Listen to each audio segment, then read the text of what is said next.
the 8 Yoga Sutras that Patanjali mentioned. Asana is one step of 8 steps of yoga, right? There are 8 limbs of yoga. They are called limbs, or we call it ashtang. Okay. Yeah. So these are yam, niyam, asan, pranayam, pratyahar, dharana, dhyan, and then comes samadhi, which is the ultimate aim of yoga. Samadhi means spiritual awakening. Why do you think Mahadev is associated with yoga so much? Like when yoga is mentioned, he's called the ultimate yogi, the one who gave yoga to the world. Shiva is the calm energy within us. It is the calmness. It is the inward focused energy. Doing so much yoga is dangerous too. And why am I asking this? Because when you practice yoga, there is a spiritual expansion in your body. What if you are not able to handle that much energy? See, I would say that change is the only constant. And if you're changing with yoga, that's for your better. Yeah. And if you keep comparing the changed version of yourself with the old version of yourself, I'm sure the person who is changing will not feel that there is anything negative in that change, but the other people might feel. Do you really think people would still have some negative qualities like ego and anger? Yes. I have seen so many people who have been doing spiritual practices for so many years, but then they're very reactive, they're very angry, they have ego, they have arrogance. So why has yoga not worked for them in that particular aspect of it? You will have all these attractions. You will feel sadness also. You will get sick also. You will feel anger also. So it's not like once you have become a spiritual master, those things will not come back. It will come back anytime. So you have to remain that embodiment of that spiritual energy consciously throughout your life. You can't say that now I am spiritual, now nothing can touch me. No.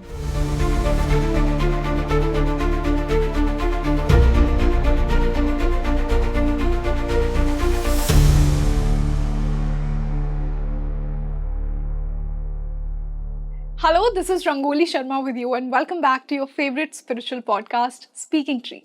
Another day and I've brought to you another exclusive episode of our English series, Mystic Mind. I'm sure so many of you would love yoga. It's a spiritual platform and yoga is spiritual.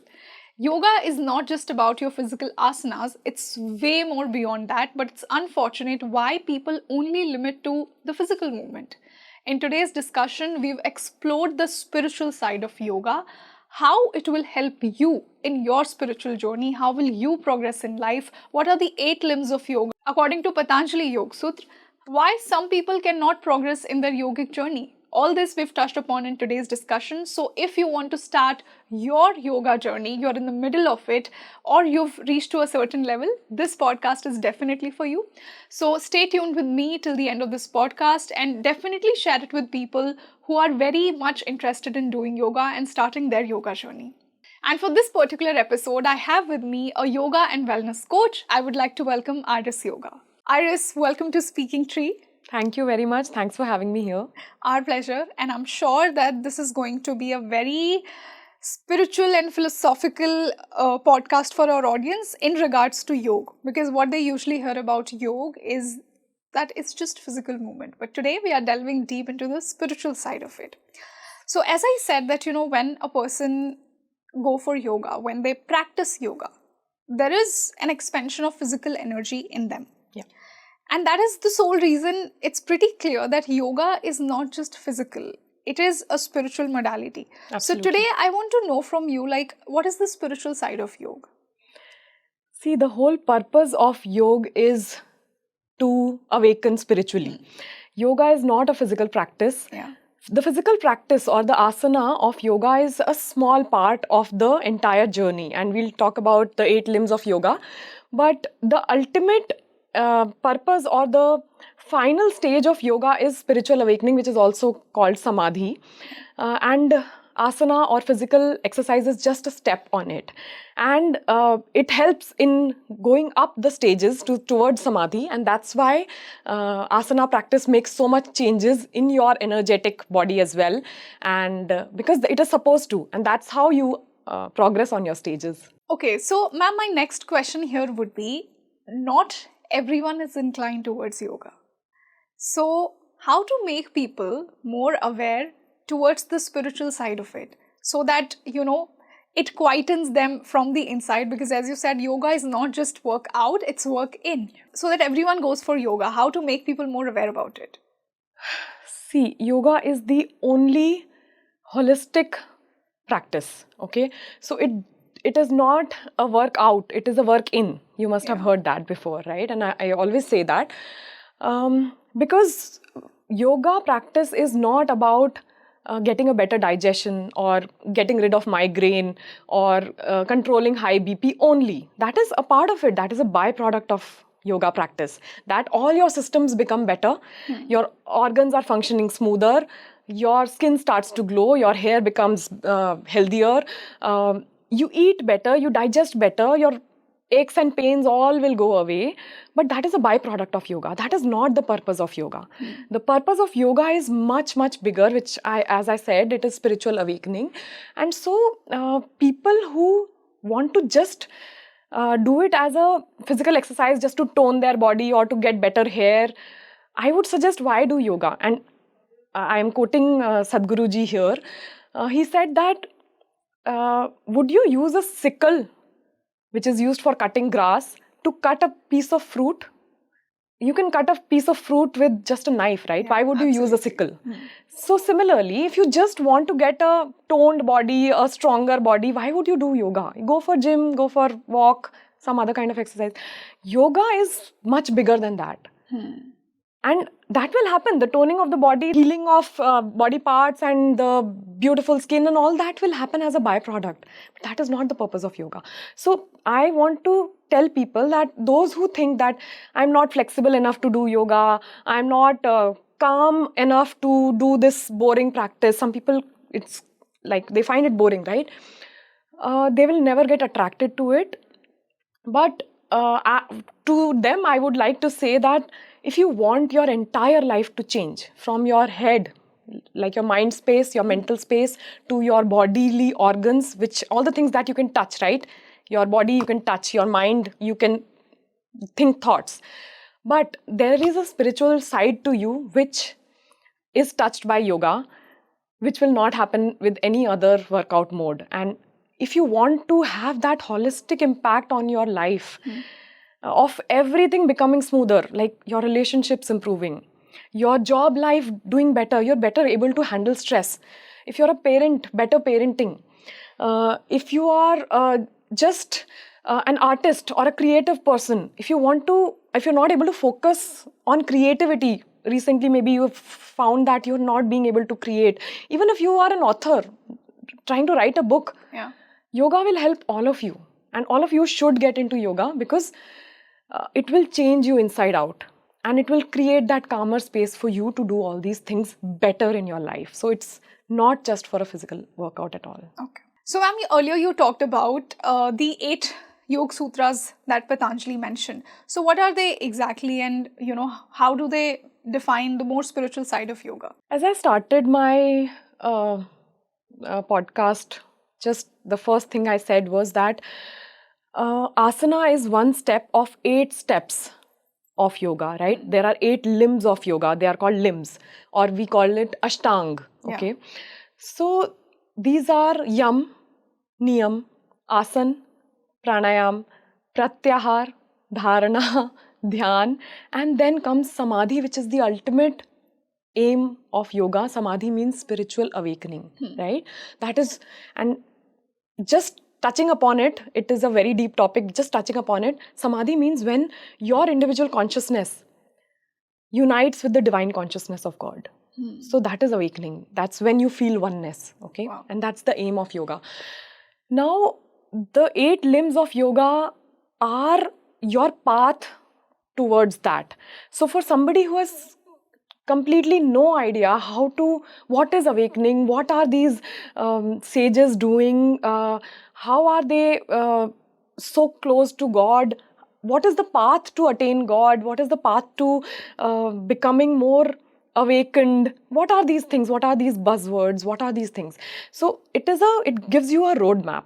Starting with yam are basically ethical disciplines.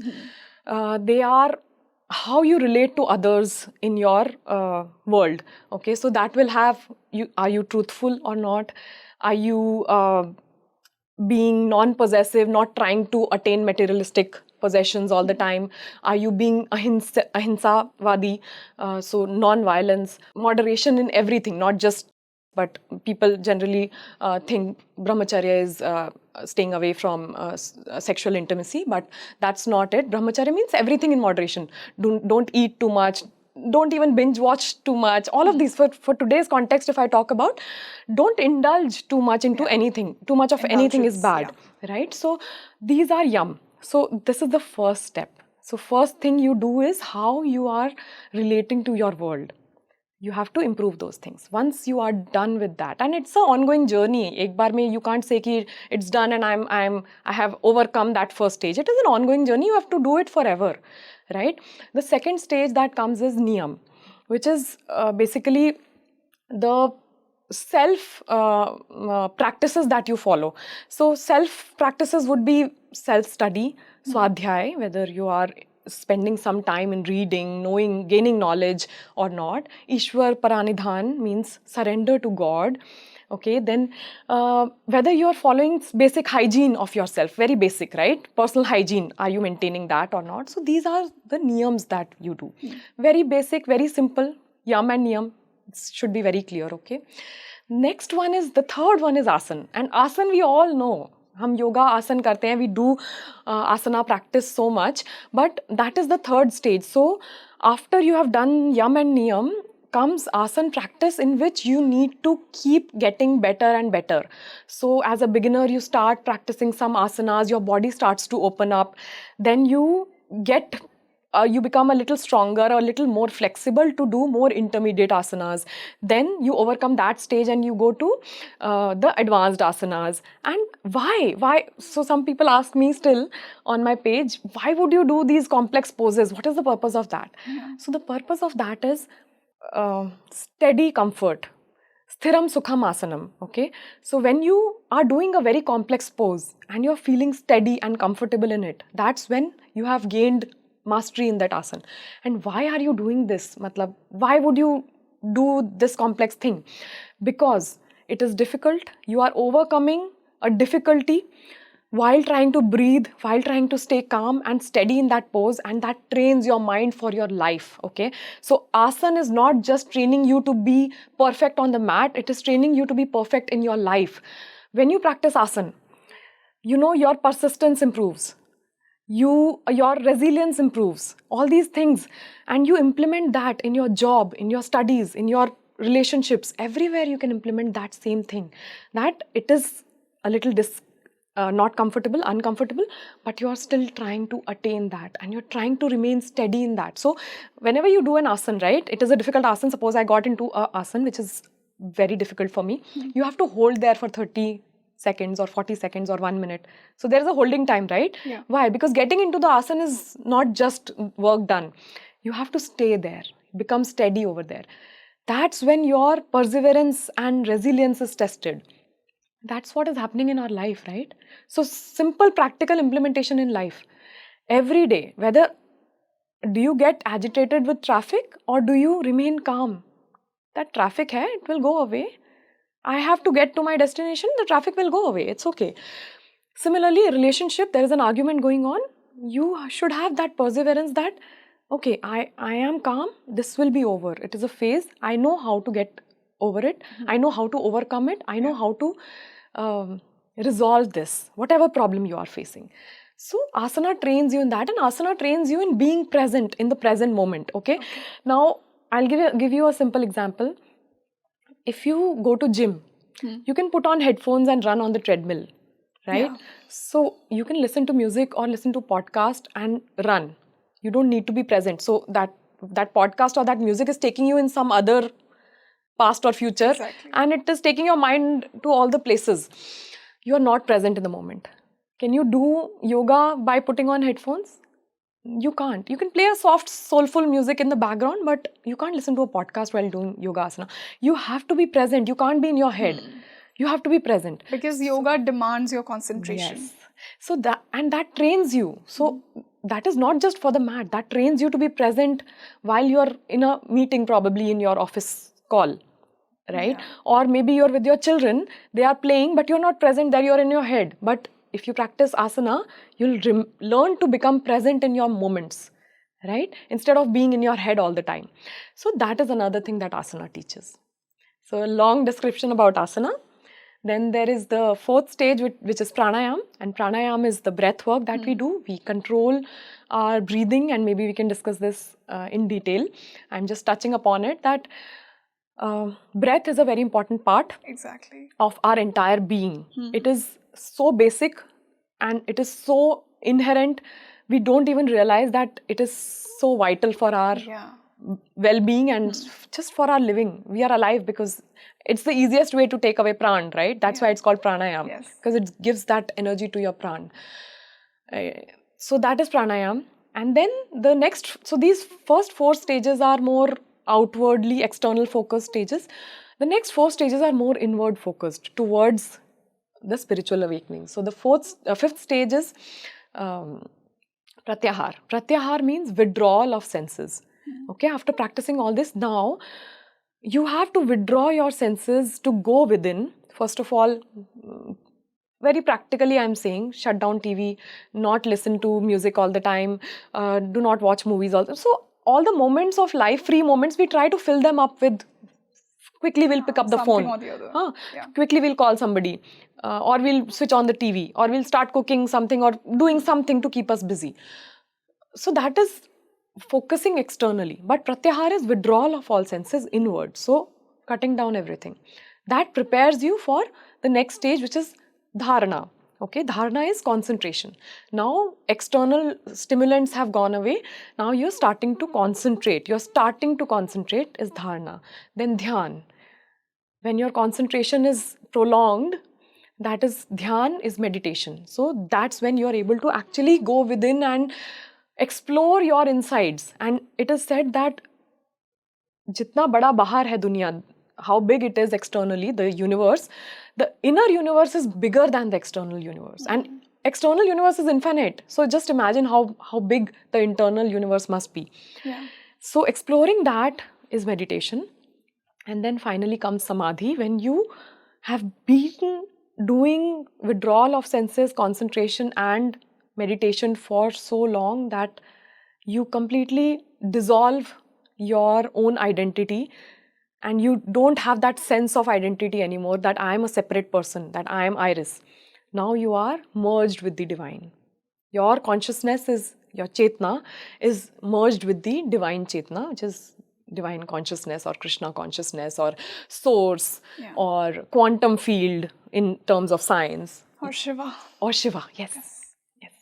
Talking about Shiva, it's impossible that when I talk about yoga, I don't talk about the ultimate yogi, the adiyogi. Why do you think Mahadev is associated with yoga so much? Like when yoga is mentioned, he's called the ultimate yogi, the one who gave yoga to the world. Yes.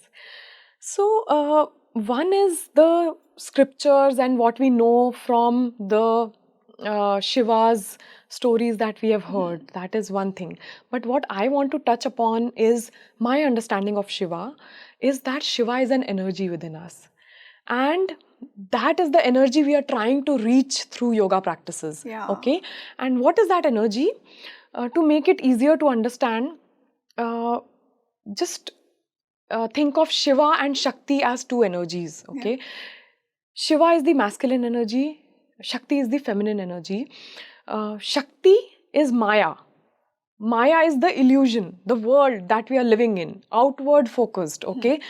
So Shakti is when you are doing this podcast, when you are shooting, when you are creating something, when you are working out, when you are doing your job, when you are being with your kids, when you are on the stage speaking about something, all those are Shakti. Okay, that is, you are in the Maya or illusion. And I don't want to, I mean, sometimes Maya sounds a very negative connotation, but it's not. It's just the outward world that has been created by the work that we do, right? So that is Shakti. Shakti within us is making the world go round. Okay, that is the world is as we see it is right now. That is the Shakti energy within us. Shiva is the calm energy within us. It is the calmness. It is the inward focused energy. Now, what is happening in today's world is the Shakti energy is dominating a lot. So, we are very much hyper focused towards achieving more and more. So, you get one promotion, then you look forward to another one. You get one video gets millions of views, you want to create another video to get another set of millions of views, right?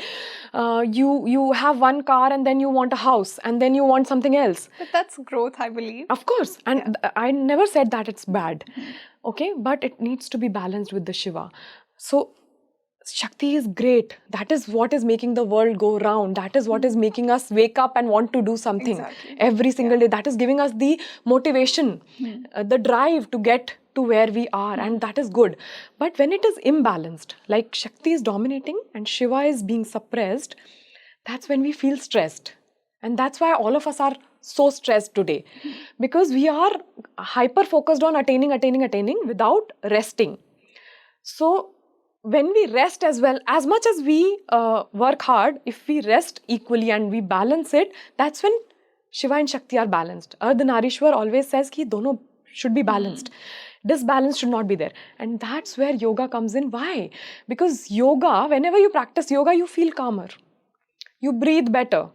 So you're balancing out that imbalance that is happening. That inner masculinity and femininity we are balancing. Yes. So that balance creation is important, and that's why yoga is helping you attain that inside of you, that calm side of you.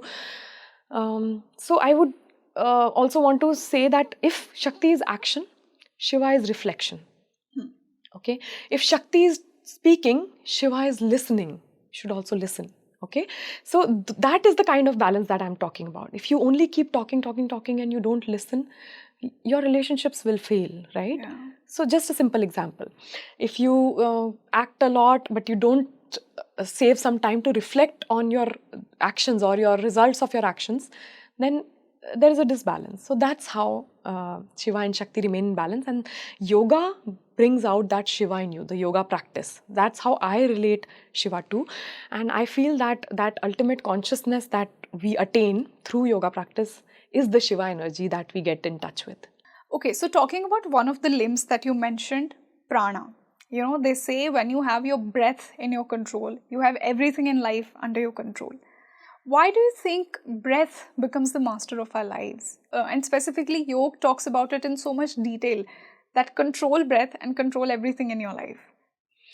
So I want to get into a little bit of science here. And you must have heard me talking about this before also. I often talk about it. What is our nervous system? If you just try to understand the human nervous system a little bit, it has two parts to it. Okay, so there is the sympathetic nervous system and there is the parasympathetic nervous system, which are a part of the autonomous nervous system within nervous system. So nervous system has several parts. One part is autonomous nervous system, means all the activities that are happening automatically, right? Your heart, you don't have to tell your heart to beat, it will beat automatically. Yeah. You don't have to tell your stomach to, okay, now start digesting because I have eaten food. It will do that automatically. So autonomous nervous system is making those things happen, okay? Now within autonomous nervous system, all the things that are happening automatically, there are two things: parasympathetic nervous system and sympathetic nervous system. Now sympathetic nervous system is our fight or flight mode. So suppose a fire alarm goes off right now in this building. Our heartbeat will get faster. We may start perspiration, our respiration will increase, our blood will flow, we don't realize, our blood will flow to our limbs and to both our set of limbs so that we are able to run. Yeah. So our body gets prepared into that fight or flight mode whenever there is an emergency. Who does that? The sympathetic nervous system does that. It gets us ready to do an activity, okay? Now what is happening when the sympathetic nervous system is activated every time?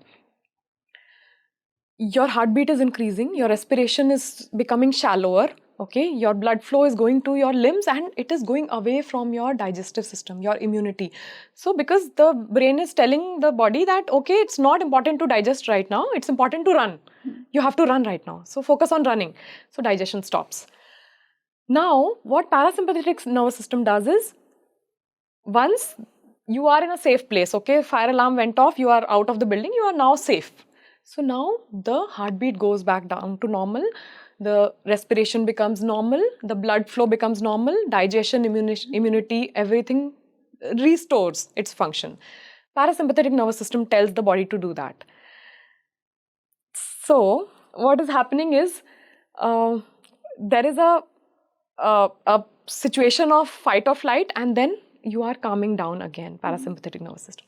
Now today, in today's scenario, what is happening is, with every notification, with every phone call, okay, with every ping email, that fight or flight is getting triggered. Okay, you had an argument in the morning with your spouse probably, or somebody honked at you in the traffic, or you got a notification which is a little disturbing. Every time the sympathetic nervous system is getting activated and it is telling your body to stop the vital unnecessary functions, stop digestion, stop immunity work, start to perspire, breath becomes shallow, heartbeat becomes faster. Now, before the parasympathetic nervous system can bring you back to normalcy, another notification will come. Another thing will happen. Today, so in ancient times, our body was given this function because we were hunters, right? And if a predator or a tiger comes and tries to pounce on us, we need that fight or flight and we need to run away. Exactly. Right?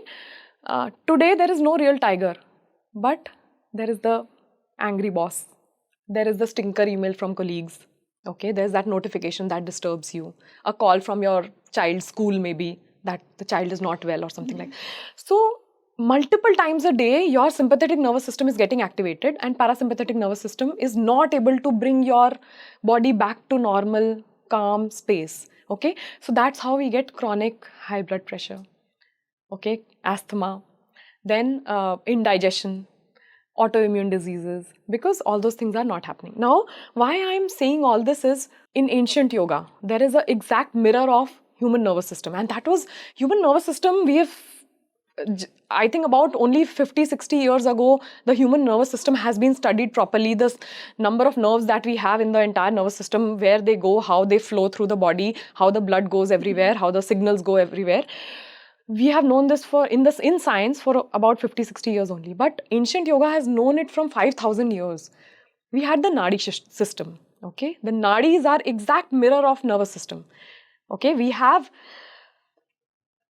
84,000, we have 72,000 nadis in our body, and out of them, 3 main nadis are there: the Ida nadi, the Pingala nadi, and the Sushumna nadi. Yes. Now, the Ida nadi is the exact mirror of parasympathetic nervous system, and the Pingala nadi is the exact mirror of sympathetic nervous system, which we talked about just now. So now apply that same thing, that 5,000 years ago, the ancient yogis, the people, they knew what is happening when the Pingala nadi is overactivated, and why do we need to activate the Ida nadi so that the body comes back to normalcy. And that's why these yogic practices came into being.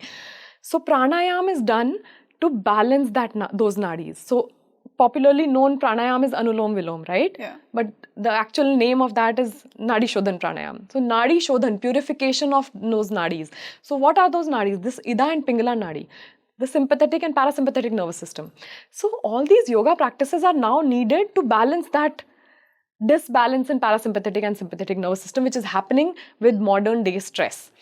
And pranayam is, so your question about breath, so pranayam trains our body to control that breath. So you do different kinds of breath practices, like you practice Nadi Shodhan, then there is Brahmari pranayam, then there is Ujjayi pranayam, Ujjayi breath, then there is Kapalbhati, which is actually a kriya, not a pranayam, but it is also a breath work. So you do all of these things to train your breath to bring your body into a calm space. So, before moving on to chakras, there's one thing that came to my mind, and I really want to ask you right now, that what if doing so much yoga is dangerous too? And why am I asking this? Because, when you practice yoga, there is a spiritual expansion in your body. What if you are not able to handle that much energy? What would happen? Maybe that is the sole reason why so many people get bored, because once they start practicing yoga, they feel the disalignment because now they're becoming something new that they were not. If you see somebody who's been doing yoga for 6 months and you meet them, you would see a different person in them. That's what I have personally observed in people who practice yoga. See, I would say that change is the only constant. And if you're changing with yoga, that's for your better. Yeah. And if you keep comparing the changed version of yourself with the old version of yourself, I'm sure the person who is changing will not feel that there is anything negative in that change, it's but a the good other people change, might feel. It's a good change, but the energy is so much that so Yeah. many people are not able to bear it. Yes, because so you talked about misalignment. That happens because all of a sudden they feel that I have been taught my whole life to chase money, job, house, car, and all of a sudden I don't feel like doing all that. No, I just want to give all my energy to purification of myself, to mantra chanting, to being philanthropic, to helping others. Now my body wants me to channelize my energy in different direction and it doesn't want that same direction. But since the beginning of my life, I have been taught in school, in colleges, by parents that this is how your life should be. You should get married, have kids, have a house, have car, keep progressing, get your children in good schools and then send them out to studies and then get them married and then have grandchildren, and that is how life should be. Or just keep getting successful, go to another country, start a new business, become rich. That is what has been taught to us. And all of a sudden when you do these practices, you realize that it doesn't align. So that is the excess energy they feel, which is not aligned with what has been going on in life since they know what is life. Okay, so it creates a complete misalignment. But what I always tell people who experience change, and sometimes what happens is your friends will go away. You'll lose your friends. Okay, some people even lose their spouses because they don't align anymore, because they're so much into spirituality that they feel that it is a very hollow relationship that I was having. Okay, the friends might be very hollow. They might lose their job or give up their job because I don't know why I was doing. All of a sudden they might feel that I don't know why I have been chasing this job and this role for so long. I don't feel alignment with it anymore. So I always tell people that, and I tell my children also, that if you're losing a friend or anything in your life, when a rocket is launched, the rocket launchers, they go with the rocket for some time and then they fall away. Because they are not supposed to go to space with the rocket. The rocket is supposed to go to space alone. They are there just to launch and then they will fall off when they are not required anymore. So whatever is falling off in life is falling off because you need to go higher, and those are not going to be, those are not required to go with you. You need to go there alone. Do you think that even after practicing yoga for so many years, and even when you have become so much spiritual by the end of it, do you really think people would still have some negative qualities like ego and anger? Yes. I have seen so many people who have been doing spiritual practices for so many years, but then they're very reactive, they're very angry, they have ego, they have arrogance. Yes. So why has yoga not worked for them in that particular aspect of it? So that's what it is. It is a ongoing journey, You can't just have a yogic lifestyle and you think you have become spiritual and you can assume that you will remain spiritual forever. No. These things, this maya of life will keep pulling you towards it. And you know what? You will think, so a lot of spiritual people, what trap they fall into is their ego will fall off. The ego, what is ego? Ego is, it's not a negative word. Ego is just the labels you attach to yourself. My name is Iris. I am this much years old. I am a mother of 2. I have a job. I have a page, or I have acquired a house, a car, all of these things. These are all labels attached to me. Yeah. Ego is simply dropping off those labels. Dropping off ego is simply dropping off those labels. If I drop everything that you have, So your name, your relationship, your parents के साथ, whatever relationship you have, your designation today, whatever materialistic acquisitions you have, if you drop all of that, what remains? That's the soul. That is the true self, right? And that shines through when those things which are called ego, they drop off.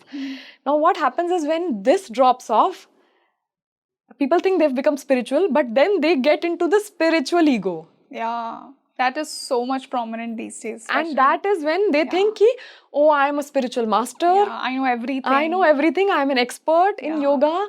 And then all the labels that they have attached to themselves are now spiritual labels. Exactly. So they are still in the ego. Then what's the point? So that is what, it's an ongoing journey. You still have to work on it. You think you are all the way through, but you're probably only halfway through, and you have to work on it. And that's what I'm saying, that people ask me, do you also get angry? Sometimes they ask me, do you also get depressed?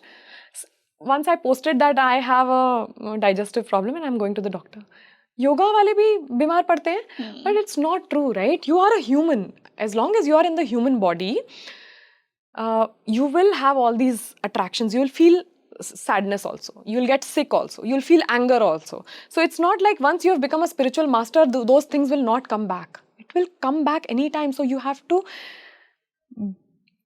remain that embodiment of that spiritual energy consciously throughout your life. You can't say that now I am spiritual, now nothing can touch me. No. Every day you'll have a new thing coming your way which will make you angry also, it will make you sad also. You hadn't even thought that these things will affect you, but they will, because you are still in the human body. You will feel all range of human emotions, and all the human bodily issues that can happen will happen to you. Mental issues will still happen to you. So it's an ongoing journey.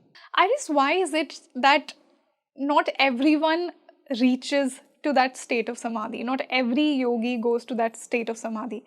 And the context in which I'm asking this question is that, as you earlier mentioned, there are certain ethics and morals that are attached when you progress in your yogic journey or spiritual journey. Yes. So why does that happen? See, there are two things to it. One is in your current lifetime what you're doing, and the other is karmas, which is coming from your previous births. So in this lifetime, whether you'll be able to reach samadhi or not is also dependent on what you've done in your previous lifetimes, because it is a balance sheet. So talking about karmas first, maybe. See, if you have a negative balance from the previous births of your karmas, good karmas and bad karmas, your balance sheet is running in the negative, then you have to do a lot of work in this birth and probably in the next few births also to balance out that, so that the karmas have to be balanced before you reach that spiritual awakening. Exactly. Okay? The karmic settlement. Yes, that is required, and that depends on how you are how your karmas are doing in present birth also. So you can't say that, no, I have done a lot of negative karmas before, so no matter how positive I am in this birth, it will not help, so why not do negative karmas in this birth also? No, you can't think like that. You have to do your best. And even in this lifetime, if you do your best karmas,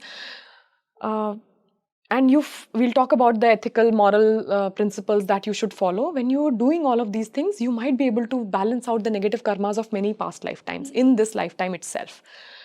Now coming to what are those disciplines. So we talked about yam, niyam. Yeah. What these are not limited to the mat or the 1 hour of practice or the spiritual hours that you spend in mandir or in your meditation center. No, they extend to your entire 24 hours. Okay, so you can do yoga for 1 hour on the mat, you can do mantra chanting, meditation for 1 hour, 2 hours in a day. How much will you do? But for the rest 20 hours of the day, what are you doing in those rest 20 hours? Are you being kind to people? Are you helping people? Are you building good relationships with others? Are you following that ahimsa, that surrender to God, the self-study, all of these things in yam and niyam that I talked about? Are you implementing those and taking those to your entire life? And then that is called yogic lifestyle. Okay, eating clean is also a part of that. So are you like doing yoga and meditation and then you're going and having non-veg food or like you're killing a living being to have that food, right? So are you extending that to your entire lifestyle or not is very important.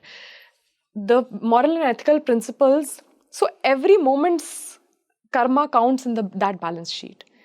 And that is what happens, right? People think they are doing everything. They are practicing for hours, they are doing meditation for hours, they are chanting mantra, they are doing bhakti yoga, karma yoga, they are doing a lot of spiritual readings, talkings, like I'm talking right now, but they go back home and they put something in their body which is creating tamas or rajas in their body, right? It is not sattvic. Or maybe they met someone on the traffic and they hushed them away. It was a beggar, maybe. Yeah. They didn't. So it has to be your entire lifetime. Every moment of your life goes into that balance sheet. So that's what becomes a hurdle in your journey towards samadhi. And all those, you don't even realize that what is stopping you from getting there, but these small things. Maybe you get angry too often and you're not unable to control your anger. Maybe you are being unfair to somebody you don't realize in your relationships to your children, to your parents. Maybe you think you're doing everything right, but you're not being kind to your parent, your old father or mother. People don't realize that being that unfair is also counted in your karma balance. Exactly. As you said, every moment counts. Anything that you do, it counts. Anything that you think, it counts. So, Iris, any last message that you have for my audience, and especially for those people who are into their yogic journey? Yes. My message would be that do not lose patience. Do not expect results overnight. Yoga is a long-term process. And as I said, it is not just on the mat. It is off the mat, more than on the mat. Follow that off-the-mat yogic lifestyle always. And then you'll see progress. And do not be afraid of the changes that will happen. Some things will fall off. Some other things that are meant for you in your journey, you will encounter them sooner or later. But it is a beautiful journey, and the ultimate stage or the ultimate realization that you attain from this journey is very beautiful. So, all the best. Very beautifully explained, Iris. So, thank you so much for joining us today and explaining this spiritual side of yoga as we wanted to. Thank you so much. Speaking Tree has been my dream, and I'm very happy to be here today. So, as I mentioned in the introduction itself, that today we will delve deeper into the spiritual side of yoga, that how yoga is not just asanas, but your energy expansion and how to handle that energy, how to practice that yogic lifestyle through every moment of your life. That was the intention of this podcast, and I hope it helped you. It helps anyone who wants to start their yogic journey, who wants to progress in their yogic journey. You tell me, what are your opinions on yoga? How do you practice it? What are your opinions on how to maintain a healthy yogic lifestyle? So share this podcast as much as you can, and I'll see you in the next one. This is Rangoli Sharma with you. Namaste.